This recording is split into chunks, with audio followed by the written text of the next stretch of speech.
नमस्कार और जोहार। मास्टर जी, राउर के भी जोहार। बहुत बहुत जोहार पर्वतिया जी। और बताइए क्या हाल चाल है, खेती बाड़ी का, घर दरवाजे का? एकदम सब कुछ बढ़िया बढ़िया चले लगे मास्टर जी, और उम्मीद है राउर भी बढ़िया चलत होगी। हाँ बिल्कुल बिल्कुल, बहुत अच्छा है। और देखिए ना, सर्दियों का मौसम भी शुरू हो गया है। हमारे किसान भाई हमारा कार्यक्रम देखने के लिए हाजिर हो चुके हैं। हाँ, तो आप सबका बहुत बहुत स्वागत भी है। हाँ, सब जाने ले तैयार हैं कि आज भी राउर ढेर ढेर नया नया जानकारी है का? हाँ बिल्कुल, जानकारियाँ तो हैं ही पर्वतिया जी, लेकिन सबसे पहले हम लोग कृषि समाचार देखते हैं, है ना? तो किसान भाइयों चलिए देखते हैं खेती बाड़ी की दुनिया में अभी क्या है खबरें।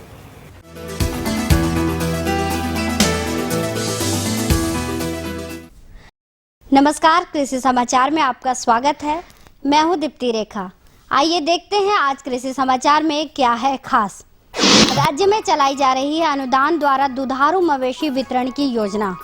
मटर उत्पादन के लिए बेहतर है पूसा प्रगति, काशी नंदिनी और आरकेल उन्नत प्रभेद। छोटे भूभाग में बेहतर जुताई करता है मिनी पावर बीडर।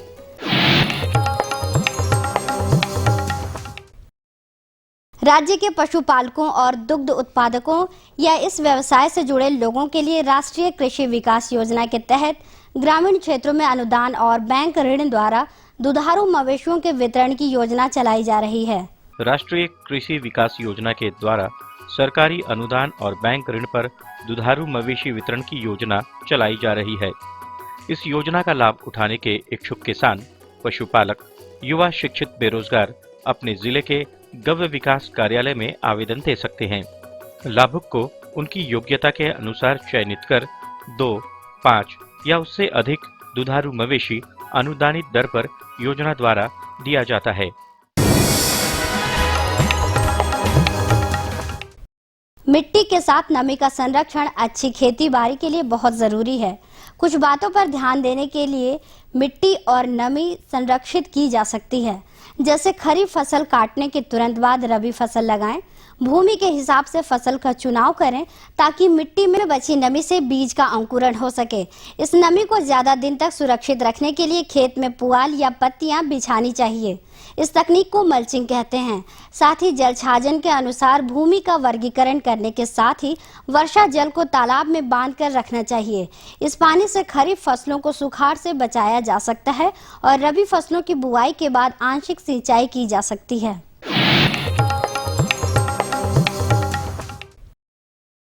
मटर की बुआई के लिए वर्तमान समय बहुत ही उपयुक्त है।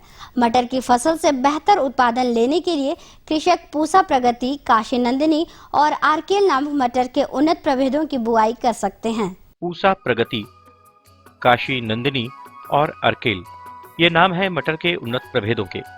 इन प्रभेदों की बुआई के लिए अच्छी जल निकासी वाली हल्की मिट्टी अच्छी मानी जाती है। खेत की अच्छी तैयारी करके 80 से 100 किलोग्राम बीज प्रति हेक्टेयर की दर से बुआई कर उर्वरकों के इस्तेमाल और उचित कृषि कार्यों को करके प्रति हेक्टेयर लगभग 80 से 120 क्विंटल मटर प्राप्त की जा सकती है। आलू की फसल में अंगमारी रोग लग जाने की स्थिति में पूरी फसल नष्ट हो जाती है। यह रोग 2 प्रकार का होता है, अगेती अंगमारी और पछेती अंगमारी। इन दोनों के लक्षण क्या हैं और कैसे इनका निदान हो, आइए जानते हैं बेहतर तकनीक में। आलू की फसल में अंगमारी रोग लगने की संभावना रहती है। ये 2 प्रकार की होती हैं, अगेती अंगमारी और दूसरा पिछेती अंगमारी। पत्तियों पर भूरे धब्बे बनना और सिकुड़कर गिर जाना या धीरे धीरे पौधों का संपूर्ण भाग नष्ट होने लगना इस बीमारी के लक्षण हैं।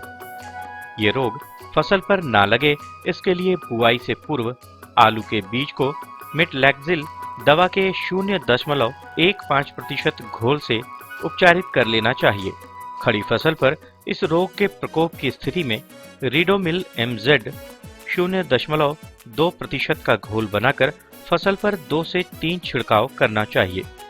इस रोग से बचाव का सबसे अच्छा उपाय है रोगरोधी किस्मों को ही लगाया जाए।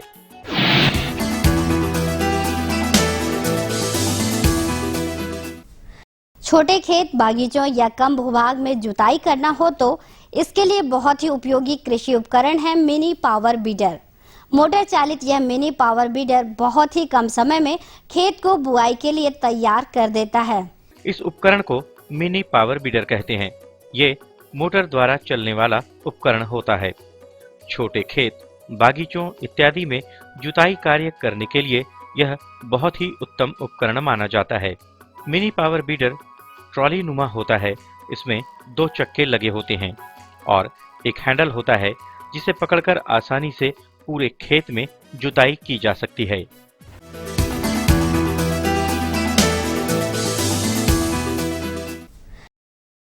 अब बारी है सफल किसान से मिलने की, तो चलते हैं किसान के पास और जानते हैं कैसे ये अन्य किसानों से बेहतर हैं। ये शख्स कृषि की उन्नत पद्धतियों को सीखने सिखाने में हमेशा तत्पर रहते हैं।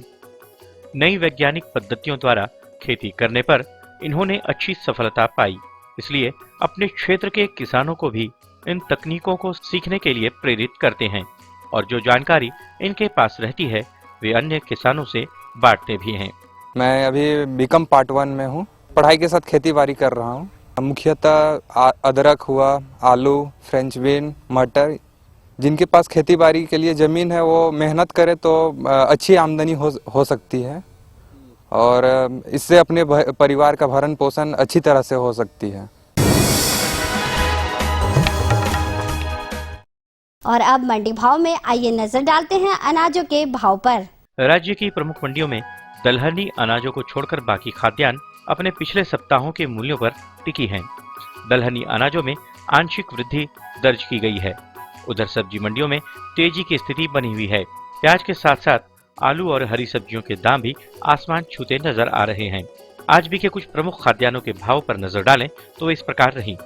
चावल मोटा न्यूनतम 1800 रुपए से लेकर अधिकतम 2100 रुपए। गेहूँ न्यूनतम 1500 रुपए से लेकर अधिकतम 1650 रुपए। दाल अरहर न्यूनतम 6550 रुपए से लेकर अधिकतम 7200 रुपए। दाल मसूर न्यूनतम 4400 रुपए से लेकर अधिकतम 4700 रुपए। दाल चना न्यूनतम 5700 रुपए से लेकर अधिकतम 6100 रुपए। चीनी न्यूनतम 3500 रुपए से लेकर अधिकतम 3800 रुपए और प्याज के मूल्य रहे न्यूनतम 3800 रुपए से लेकर अधिकतम 4500 रुपए। और अब एक नजर राज्य के कुछ प्रमुख शहरों के मौसम के मिजाज पर। आज राज्य के कुछ प्रमुख शहरों के तापमान इस प्रकार दर्ज किए गए। रांची अधिकतम 25 डिग्री सेल्सियस, न्यूनतम 13 डिग्री सेल्सियस। देवघर अधिकतम 27 डिग्री सेल्सियस, न्यूनतम 16 डिग्री सेल्सियस। दुमका अधिकतम 27 डिग्री सेल्सियस और न्यूनतम 16.8 डिग्री सेल्सियस।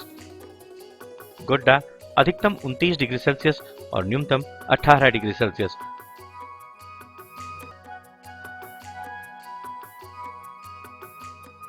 और हजारीबाग का तापमान अधिकतम 26 डिग्री सेल्सियस और न्यूनतम 14 डिग्री सेल्सियस रहा। कृषि समाचार में आज इतना ही। अगले दिन अगले अंक में फिर मुलाकात होगी कुछ ताजा तरीन खबरों के साथ। तब तक के लिए दीजिए इजाजत। नमस्कार, जोहार।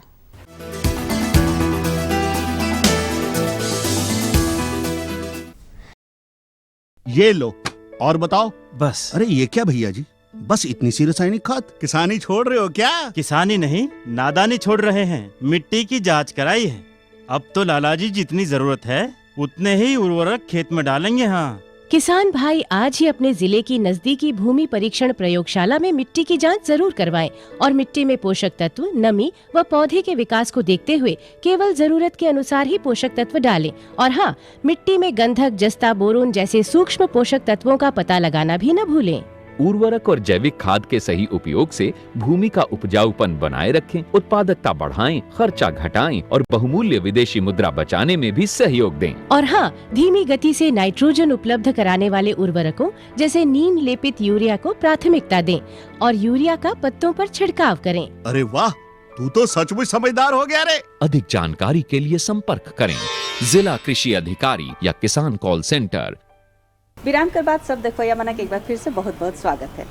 तो मास्टर जी, जैसे कि हम कहली कि विराम से जैसे घूरब हम और से कोनो पूछब। मतलब आप गोली दागने के लिए तैयार? हाँ, एकदम तैयार। तो बिल्कुल आप अपनी गोली दागिए। हाँ, तो राउरे कहाँ पाछे रही? राउर हो तो इतना बढ़िया से उकर जवाब देवी लगी। भाई, अब हमारे किसान भाइयों की समस्या रहती है तो उसका समाधान अगर हमारे पास है तो करना मेरा फर्ज है। एकदम। तो आप बताइए क्या है आपकी समस्या? ऐसा है नहीं कि एखन कुछ आदमी माने कुछ जन का तो खेत में धान तैयार हो जाए, अब कटनी के मन करबे, बिल्कुल बिल्कुल तले उकर बाद का बढ़िया रही हमके बुझाला कि अगर तनी दलहनी फसल बटे जाबे हम कर सके दलहनी ना, और खास करके तेलहनी फसलों का इस वक्त ज्यादा अच्छा समय है। अच्छा तो अगर तेलहनी फसलों के लिए आप कुछ जानना चाहें तो हाँ, ज्यादा तो वही बढ़िया। तो हम कहते कि एखन मनी कर बाद का करे के चाहिए। बिल्कुल सही सवाल है किसान भाइयों पर्वतिया जी का। और आप सभी जानते हैं कि इस साल जो बारिश का मौसम आया था तो अंतिम में काफ़ी अच्छी बारिश हुई है, जिससे हमारे खेतों में काफ़ी नमी है।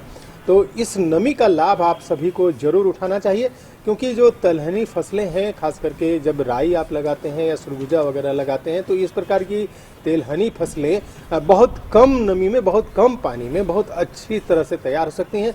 बहुत अच्छा मौसम है, बहुत अच्छा माहौल है इसके लिए।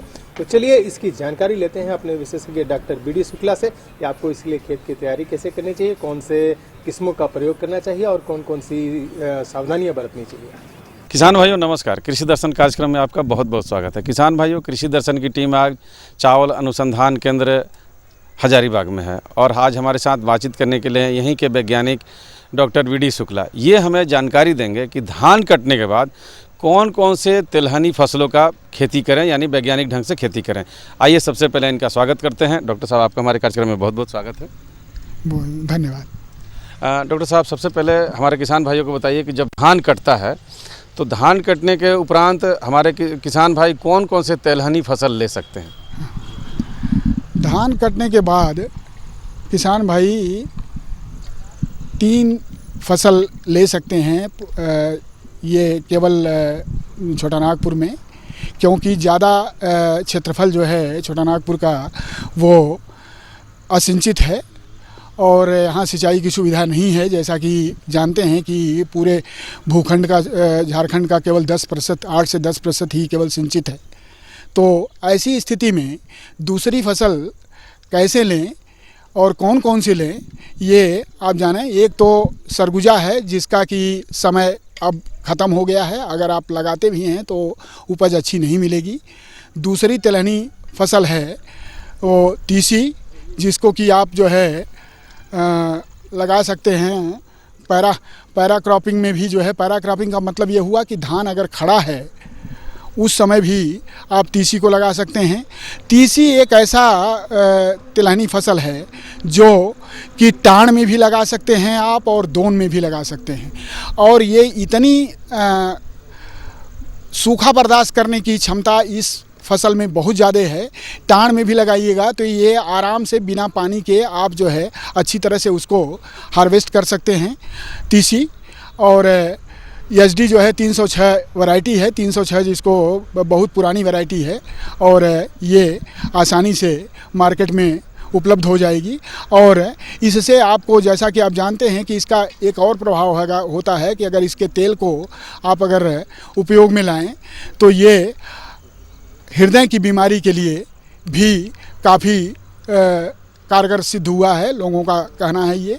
तो और की दूसरी फसल आप ले सकते हैं, एक जिसको अपनी भाषा में आप लोटनी कहते हैं और हिंदी में उसको तोरिया कहते हैं। तो तोरिया की एक किस्म है जो PT 303, PT 303 जो है वो 60 से 65 दिन में पक करके तैयार हो जाती है।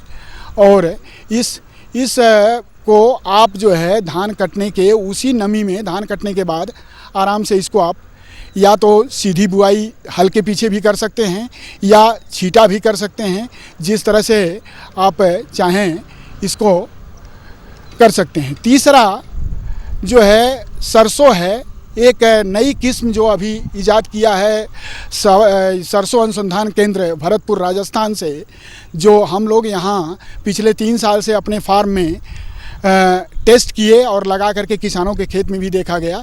NPJ 112 जो 65 से 70 दिन में पक करके तैयार हो जाती है और ये सरसों में तेल का परसेंटेज बहुत ज़्यादा है। लोटनी में परसेंटेज तेल का कम होता है 35 से 40%, इसमें 40 से 42% तेल आपको आराम से मिल जाएगा। तो ये दिमाग से आप अपने किसान भाई निकाल दें कि हमारे पास सिंचाई की सुविधा नहीं है तो धान काटने के बाद हम और क्या लगा सकते हैं। जहाँ सिंचाई की सुविधा है आप बहुत सी फसल लगा सकते हैं, उसमें बहुत जानकारी आपको देने की ज़रूरत नहीं है, आप खुद ही सक्षम हैं। लेकिन जहाँ सिंचाई की सुविधा नहीं है और आप ऐसे ही खेत को 4 महीने उपयोग में लाते हैं और 8 महीने ऐसे ही छोड़ देते हैं, तो उसमें आप आराम से फसल ले सकते हैं। दूसरी एक ही निवेदन आपसे ये है कि छोटानागपुर में या झारखंड में समस्या केवल इतना ही नहीं है कि आप दूसरी फसल नहीं उपलब्ध है इसलिए नहीं लगाते हैं। एक सबसे बड़ी समस्या आपके सामने है वो पशुओं के चरने की। जो 2 किसान अगर किसी गांव में चाह रहे हैं कि नहीं जो है हम लगाएं, तो पता लगा कि 10 जो है नहीं लगाते हैं, जिसके वजह से कि ये समस्या आती है कि जो है। तो हमारा निवेदन आपसे ये है कि आप लोग जो है अपने पशु को जब 4 महीने तक रोक करके रख सकते हैं धान के लिए, तो वही पशु और 4 महीने क्यों नहीं रोक करके रखा जा सकता है। और तभी झारखंड का विकास हो पाएगा जब आप एक फसल से दूसरी फसल पर अपने को परिवर्तित करेंगे। जैसा कि आप जानते हैं कि इस समय 118% जो है क्रॉपिंग इंटेंसिटी हमारे झारखंड की है, और 118% क्रॉपिंग इंटेंसिटी में हम चाहें कि विकास हो सके तो यह संभव है। और अभी भी आप ये जानते हैं कि अभी भी फूड ग्रेन जो है हम 52% फूड ग्रेन जो है दूसरे प्रदेशों से मंगाते हैं और 48% मतलब आधा से कम ही हमारा अपना होता है और आधा से ज़्यादा हम दूसरे प्रदेश से मंगाते हैं। और ये तभी संभव है जब आप एक फसल से दूसरी फसल को आप लगाएंगे।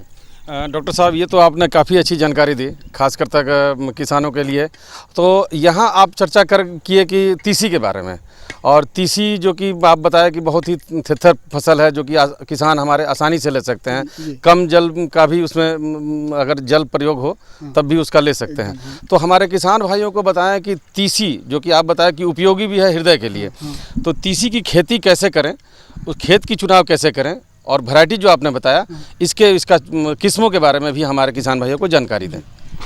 ऐसा है कि तीसी के लिए आप जो है ज़्यादातर टाण ज़मीन में जहाँ आप कुछ नहीं लगा रहे हैं या जहाँ पानी की सुविधा नहीं है, वहाँ आप टाण ज़मीन में खेत की तैयारी करके जैसे आप जुताई करते हैं वैसे जुताई कर लें, और जुताई करके इसको छींटा भी कर सकते हैं आप, और या तो हल के पीछे भी इसको लगा सकते हैं। हल के पीछे लगाने में इतना ज़रूर ध्यान रखें आप कि जो खिनीरी हल है, जो पुराना हल आपका जो है एकदम घिस गया है, जिसको कि आप फेंकने की स्थिति में हैं, उस हल को आप ले लें। और सबसे ऊपर वाला जो हरिस जो होती है, हरिस में 3 छेद रहता है, 3 छेद में जो सबसे ऊपर वाला छेद है उसमें आप जुआट को लगाएं, जिससे कि वो केवल जो है बहुत हल्का पतली सी लाइन बने और ऊपर लगेगी, क्योंकि अगर गहरा चला जाएगा तो गहरे में ये जमेगी नहीं और आपका बीज जो है नुकसान होगा। इसलिए आप जो है उसको हल के पीछे भी लगा सकते हैं।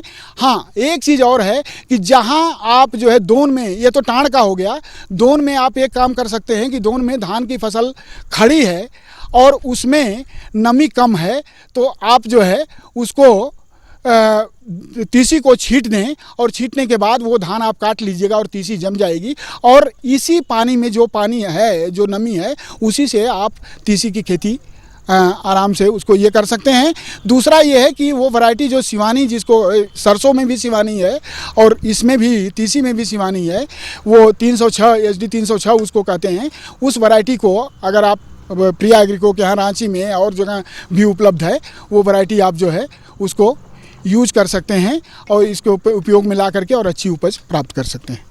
तो देखा किसान भाइयों, डॉक्टर साहब ने कितनी अच्छी जानकारी दी। धान के बाद आप कौन कौन सी तिलहनी फसल लगाएंगे और ज़्यादा से ज़्यादा मुनाफा और ज़्यादा से ज़्यादा उत्पादन कैसे ले सकेंगे।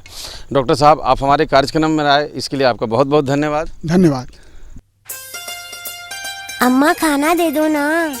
सबर कर गोलू, अभी दाल नहीं गली है। तू फिक्र ना कर गोलू की अम्मा, अब की बार अपनी दाल खूब गलेगी। क्या मतलब जी? अब की बार NFSM के तहत दाल की पैदावार को बढ़ाने के तरीकों को दिखाने के लिए देश में 1000 क्षेत्र चुने गए हैं, जिसमें हमारा इलाका भी आ गया है। पर इससे हमें क्या फायदा? हमें 5 एकड़ खेती के लिए खाद और कीटनाशक के अलावा बढ़िया बीजों की एक मिनी किट भी मिलेगी। इतनी दाल का करेंगे क्या जी? अरे भगवान, सरकार ने दलहन का समर्थन मूल्य भी खूब बढ़ा दिया है और इनकी खरीद का भी पूरा इंतजाम कर लिया है। इससे आमदनी बढ़ेगी और फिर हमारा गोलू अच्छे स्कूल में जाकर के कृषि वैज्ञानिक बनेगा। हाँ, हमरे कर विशेषज्ञ तो बड़ा बढ़िया से बता दिले कि जैसे आप अपन ये धान कर फसल ऐसे के काट के सिराब तले कैसे कैसे अपन खेत कर तैयारी करके तेलहनी फसल लगाव और लाभ उठाव, है कि नहीं? बिल्कुल बिल्कुल। तो मास्टर जी एक चीज और जाने खोजत रही कि जैसे हमरे जे पशुधन राखी गाय बकरी मन है तो उकर में ओहे जे राखल है सेकर संगे कोनो नया कुछ बढ़िया करल जा सकेला का कि अगर आपका इशारा कुछ नस्ल की तरफ है क्या? हाँ, ओहे अच्छा अच्छा। हाँ बिल्कुल बिल्कुल, ये तो करना ही चाहिए। हमारे किसान भाई जो खास करके जो पशुपालक हमारे किसान हैं, ये तो हमेशा से ही अपने पशुओं में नस्ल सुधार का काम करते ही हैं, लेकिन इस पर बहुत सारी चीज़ों की जानकारी आपको होने से आप बहुत अच्छा कार्य कर सकते हैं।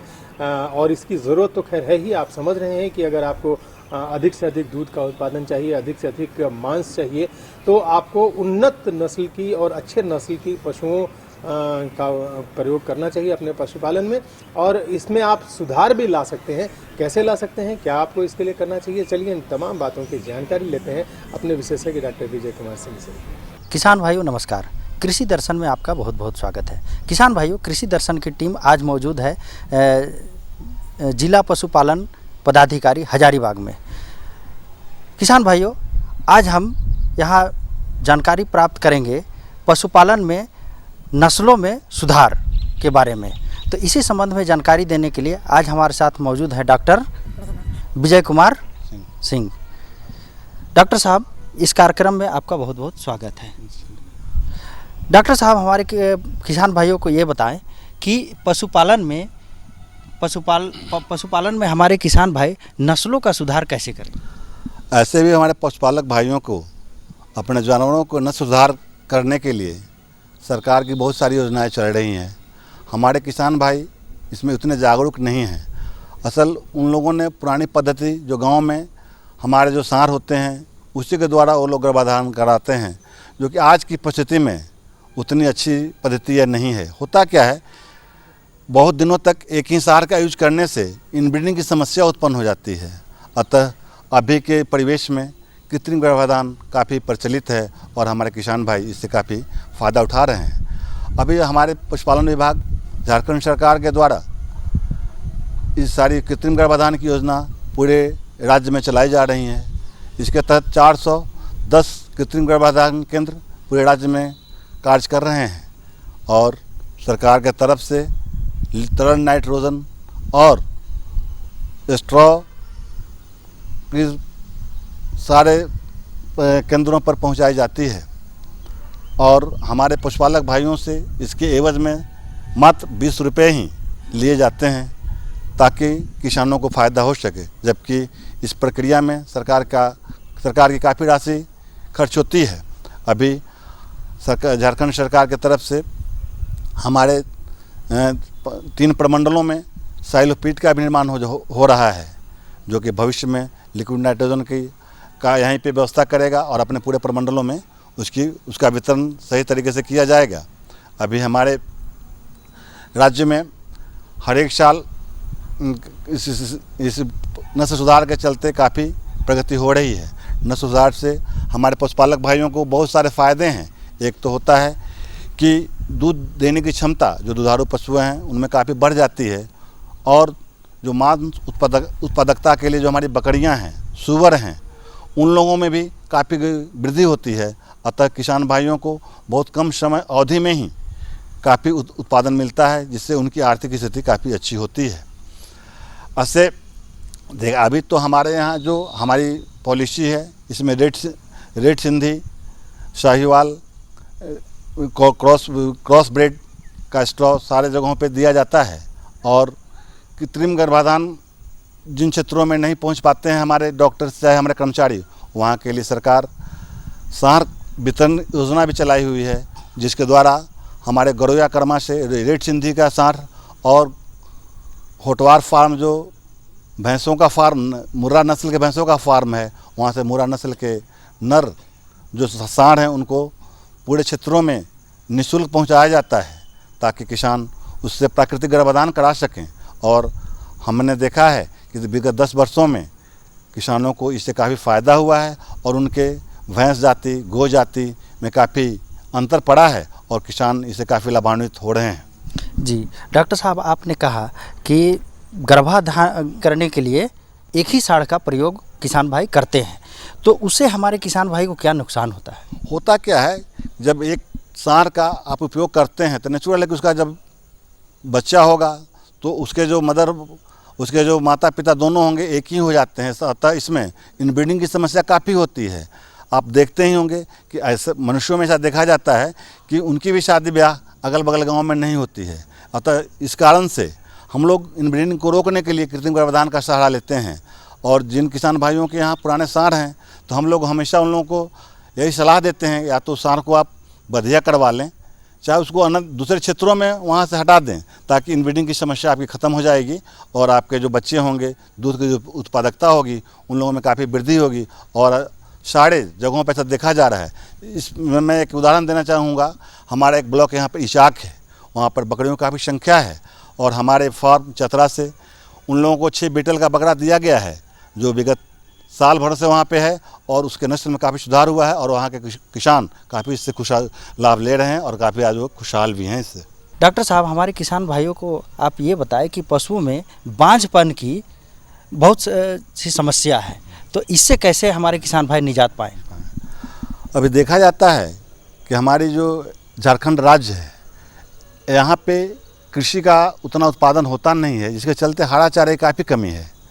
और जो हमारी ज़मीन है यहाँ काफ़ी पथरीली है, इसलिए हरा चारा का उतना उत्पादन होता नहीं है और किसान भाई हरा चारा का प्रयोग उचित मात्रा में नहीं कर पाते हैं। और यहाँ की जो भूमि है इसमें फास्फोरस की काफ़ी कमी है और गर्भाधान करने के लिए पशुओं के शरीर में फास्फोरस की मात्रा का होना काफ़ी आवश्यक है। और किसान भाई उतने जागरूक नहीं हैं कि वे हमेशा प्रचुर मात्रा में चारा खिलावें, हरा चारा दें। हरा चारा नहीं देने के चलते मादा पशुओं में देखा जाता है कि उनके जो प्रजनन अंग हैं उनका समुचित विकास नहीं हो पाता है। अतः इसको सुधार करने के लिए विभाग के तरफ से बहुत बार बांझपन शिविर भी लगाया जाता है, जो कि सारे ब्लॉकों में, सारे प्रखंडों में हर एक साल लगाया जाता है। इसके प्रचार प्रसार के लिए हमारी एक JSI एक संस्था है, वो भी इस पर काफ़ी काम कर रहा है और पूरे राज्य में हर एक ब्लॉक में पशु बांझपन शिविर का आयोजन हर एक साल किया जाता है। उसमें पशुओं को किस कारण से बांझपन है उसका इलाज किया जाता है, उनको मिनरल पाउडर, बांझपन रोकने के लिए दवा सारा का उनको बताया जाता है और ये भी बताया जाता है किस तरह से आप अपने जानवरों को उचित व्यवस्था करके रखें ताकि आप में बांझपन का नहीं हो। होता क्या है कि पशुओं में लोग ऑक्सीटोसिन दवा का उपयोग करते हैं, उसके चलते भी हमारे पशुपालक भाइयों को काफ़ी हानि उठानी पड़ती है। अतः मैं अपने पशुपालक भाइयों से अनुरोध करना चाहता हूं कि किसी तरह का आप हार्मोन का दूध निकालने के लिए आप उपयोग नहीं करें। यह पशुओं के प्रजनन को काफ़ी प्रभावित करते हैं। हमारे डॉक्टर साहब ने पशुओं के नस्ल के बारे में इतनी अच्छी जानकारी दी, इससे आपको काफ़ी लाभ मिलेगा और काफ़ी मुनाफा पहुंचेगा। तो डॉक्टर साहब, इस कार्यक्रम में आकर के आप हमारे किसान भाइयों को इतनी अच्छी जानकारी दी, इसके लिए बहुत बहुत धन्यवाद। जोहार। तो और एक चिट्ठी कर हमेशा इंतजार रहेला हमरे के, ताकि हमरे एक दूसरे से उकर माध्यम से भी जुड़ सको। एखन हम रेकर प्रोग्राम कर हमरे कर जायज कर कार्यक्रम में से कर बेरा हमारा समय तो बस यहीं पर अब समाप्त होता है। तो हमारी पूरी टीम को आज यहीं पर दीजिए अनुमति। नए अंक में नई जानकारियों के साथ हम फिर से हाजिर होंगे। जोहार।